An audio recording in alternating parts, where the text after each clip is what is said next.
Vite. Urakomeye. Jibu basi kadogo vite man urakomeye. Nakomeye cyane. Sasa. Ndashimana. Hawibona? Hawibona kabisa. Anke mwanamke akipita. Akipishana mwanamke vile. Bwana tu kwa nyuma. Sasa na mimi kwa napenda tu kwa nyuma tu. Kwa nyuma. Ndio. Wewe unapenda mwanamke ambaye ana nyuma. Ndio, hiyo design ya nyuma ndio napenda. Kabisa. Kama ulivyofika Bujumbura nzima, ni mtaa gani au nizungumze quartier gani ambayo wewe umeona kwamba hii ndio quartier kwanza ambayo ina wademu wazuri? Kamenge. Kamenge? Kivipi na kwa nini Kamenge?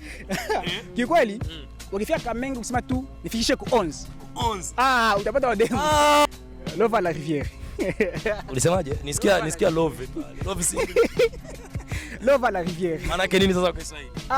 Maji yanakwenda kwenye machi nyingine. Love à la rivière. Love à la rivière. Love à la rivière.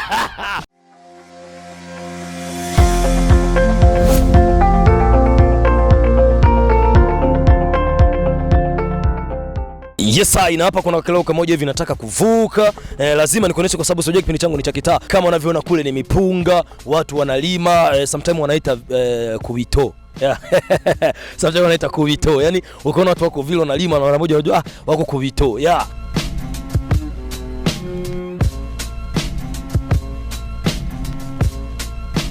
Kama unavyoona nimeshavuka kama mto hapa, huku ni maeneo inaitwa Kinyangonge. Kama ulikuwa upajue panaitwa Kinyangonge. Na yes, nataka kuzungumza na mwanangu, baada hapo nipige story mbili tatu.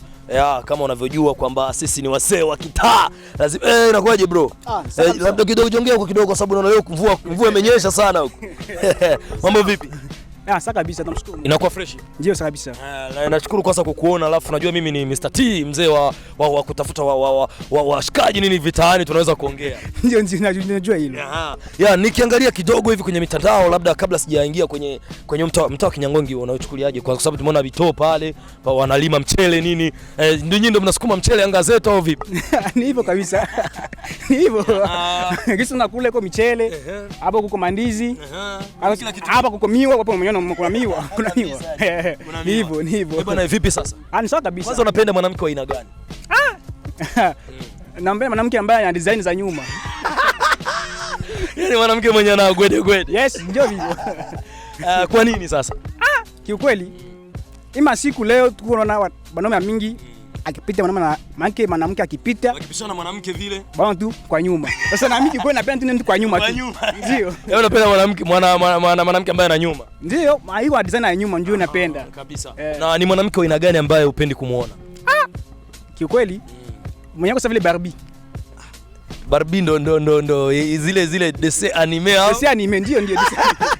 Yaani ndio upendi kumuona? Sipendi kumuona kabisa. Na toka hadi unakuwa mtu mkubwa hivi, unajua tena maisha kama kawaida, unajua maisha yanaenda nini na nini, unapendana na wanawake fulani. Hebu na Mike wangapi? Nikianza kuwasabia ni wengi sana. Ni wengi. Kama vile 20 au Mike 20. Sijui kwa sababu nimetoka umwana juzi, wengine juzi yake. Sijui ni wengi. Yaani una ma-ex wengi sana. Wengi sana. Na vipi hivi umeshakuwa na msimamo mwanamke mmoja sasa au? Bado kabisa.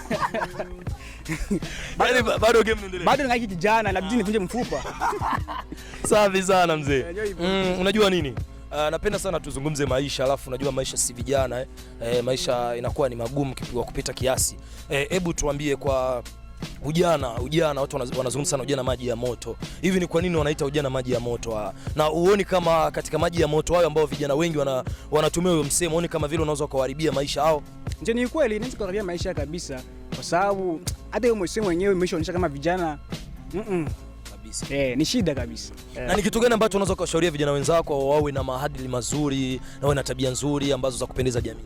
Kikweli ima siku ni changement comportement, parce que vijana wengi wameharibika sana kwa sababu comportement iko mbaya. Lakini wanasema wa Kifaransa kwamba mtu akizogelea mwenzake mwenye tabia mbaya na atakuwa hivyo. Lakini unanibania kaongea kwa Kifaransa. Mimi nikwambia Waingereza wanasema come back. Yaani come back, nafuta naitafsiria sasa. Ni chef darasa la pili. Sasa kwa nini umesema Wafaransa wanasema? Kikweli na wengi nasikia wanasema sema, lakini na mimi natoa hivyo hivyo tu. Ni vipi, labda nikiuliza, unajua muda mwingine sisi ni vijana, kitu gani ambacho kimekupendeza Burundi? Kikweli kuna maplage, kuna wake wazuri. Na kama ulivyofika Bujumbura nzima, ni mtaa gani au nizungumze quartier gani ambayo wewe umeona kwamba hii ndio quartier kwanza ambayo ina wademu wazuri? Kamenge. Kamenge? Kivipi na kwa nini Kamenge? Kikweli ukifika Kamenge ukisema tu nifikishe ku 11. Utapata wademu. Mzee, siku gani nikuje basi kwenye kipindi cha kitao nitembeze ku 11? Hata saa hizi. Ndio pale tunasikia kwa mapave. Kwa mapave. Vizuri sana. Na bana, tukitoka katika hayo mambo, labda katika hayo masuala yetu ya kizushi, tunaingia bana, tumeona wewe ni mwigizaji. Alafu katika uigizaji wako tumeona kuna kazi fulani ambayo unaitengeneza ni nzuri sana, lakini tumeona umecheza kama Mkongo. Je, wewe ni Mkongo kweli au ni mchezo tu ambao umecheza? Kikweli mimi ni Mkongo. Lakini sana ama msanii ni mtu ambaye anajiamini. Hata akupatia seni ya kulia, sharti ulie. Ama uko msazi, lazima uwe msazi. Na ulipokeleaje wakati walikwambia kwamba lazima ucheze hii kama Mkongo vile? Mwanzo kilikuwa vigumu sana kwa sababu kushtukia wewe Mkongo na hiyo style ya Kikongo kilikuwa ni vigumu. Hapo Burundi unaona mambo yanakuwa magumu. Vigumu sana. Na vipi, mna malengo gani ambayo mnayapanga labda ili kuweza kufanya mambo makubwa? Kikweli tuna mambo mengi sana ambayo tunayapangilia kuyafanya. Sio tu hiyo tu Kibutura. Ni mengi sana, mambo mengi sana, sana tena sana. Mambo makubwa sana. Nawaza tutapata kuyaonesha kusiku zijayo. Na unaona film ya Burundi kama japokuwa wewe ni Mkongo, lakini unajua kwamba industry ya film ya Kongo naijua na ulivyokutana ya Burundi vile ilivyo. Kwa hiyo unaona tofauti gani ambao upo kati? Utofauti yuko kabisa, kwa sababu Burundi wasanii wenyewe wanapondana. Sasa wakati wanapondana hakuna gisi uendelee mbele.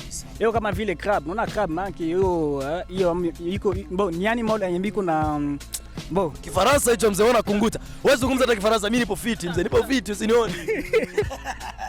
Okay, sawa, elewe kwamba hiyo nyama ikipenda kupanda, yenzao haipendi ifike juu, nyingine inaishusha. Sasa ulisema cramp, ulisema no, crab. Yeah. Yaani crab ndio mnyama unapandaga juu, mwingine hataki anamshusha. Ndio hivyo. Kama wanyani hivi. Ndio hivyo sasa.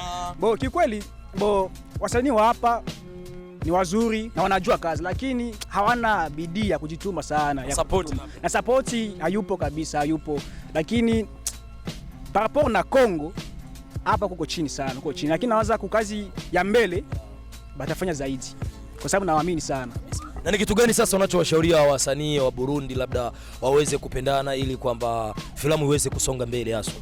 Cha kwanza ni upendo, kwa sababu kama una upendo hauwezi endelea fasi.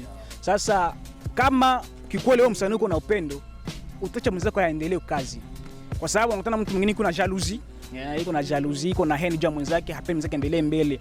Jalousie ni wivu jamani, jalousie ni wivu. Tupo kwenye kitaa, lazima tukutafsirie. Hivyo. Mtu iko na jalousie, iko na haine, iko vigumu sana mwenzake aendelee mbele. Sasa wakati wewe una upendo, ni vigumu sana uendelee mbele. Na unatana wengine kwa wasanii wengine wako pamoja wenzake usumu, mwenzake anakufa. Kiukweli hiyo yote faida ni nini kiukweli? Lakini kama uko na upendo utaendelea mbele sana. Kitu gani ambacho naomba kiongezwe kwenye tasnia ya filamu ya nchini Burundi ili iweze kufika mbali?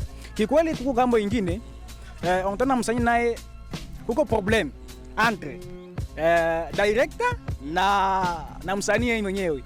Sasa director anamwambia fanya hiki, lakini msanii anaingiza mambo mengine.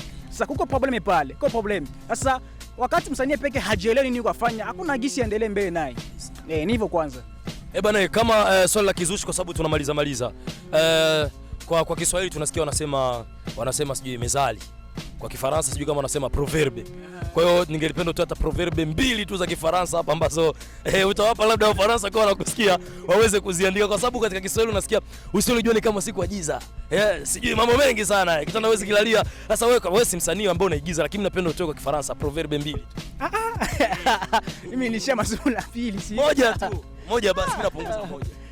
Love à la rivière. Ulisemaje? Nisikia love. Love si. Love à la rivière. Maana yake nini sasa kwa Kiswahili? Maji yanakwenda kwenye maji nyingine. Love à la rivière. Lova la Riviera. Ah, Lova la Riviera. Bwana, asante sana mzee. Yaani siku nyingine tutataka nifanye kitano kwa Kifaransa mwanzo mwisho tuchonge yani. Sasa. Asante sana. Ndafurahi sana. Mimi nashukuru sana kunipa muda. Sawa ni hivyo tu kwanza. Asante sana. Bwana huyo hapa kwanza bro sorry. Jina lako labda kwa sababu labda watu hawakuweza kuelewa jina lako nini? Kikweli jina langu ndio Elonga. Ukisikia mwenyewe ni jina ya Kikongo. Elonga, ushindi, victory, winner. Na unapenda nini? Unapenda nini ukipata nani? Uraia wa Burundi utachukuliaje? Labda naomba. Sijui kweli. Au kwa sababu vite. Unakomea. Jibu basi kadogo vite man unakomea. Nakomea cyane. Sasa. Ndashima Imana. Habibona? Ndio kabisa. Bwana huyo ni Mr. Elonga kama nilivyokuambia ni mwigizaji. Nilikuja leo kuonesha maeneo ya Kinyangonge. Huko ndo Kinyangonge kuna miwa, kuna nini, hata kule ukiangalia kule kuna migazi ile kote imeota kule. Baada hapo kuna tengenezwa mawese nini kama kawaida. Yes, nashukuru sana. Nimekuambia kwamba nitafika kila sehemu katika kipindi changu cha kitaa. Leo tupo Kinyangonge, ulikuwa upajui, umepata kupajua na utajua pahali pengi sana ambapo tutakuwa tukienda kuchonga mauli matatu. Basi nashukuru sana kwa kuendelea kufuatilia kipindi changu cha kitaa. Ni mtangazaji wako mahiri sana Mr. T Tambwe. Asante sana.